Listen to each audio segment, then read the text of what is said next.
हमसे महाराज जी अज्ञानतावश भ्रूण हत्या हो गई थी। आपके एकांतिक में सुना था कि अगर श्रीमद् भागवत जी का मूल पाठ पारायण कर लिया जाए तो उस आत्मा को शांति और हमारे पापों की कुछ क्षमा मिल सकती है। श्री जी की कृपा से ये अनुष्ठान बरसाना में श्री जी की गोद में राधाष्टमी के पावन पर्व कराने का सौभाग्य मिला। इस अनुष्ठान को हमने उस आत्मा को और श्री जी को समर्पित कर दिया।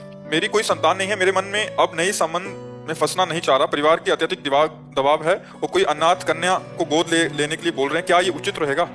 अब हम इस विषय का नहीं, हम तो प्रिया प्रीतम और भगवान अध्यात्म के विषय का अब हम कह दें आप उस कन्या को ले लो, अब आगे चलकर वो कन्या का क्या स्वरूप आवे, आपका क्या स्वभाव बने, उसके कैसे स्वभाव आचरण, किस कुल में पैदा हुई है, उसके संस्कार कैसे, ये सब लोकवत के अंतर्गत आता है और हमारा उत्तर अध्यात्म से युक्त होता है।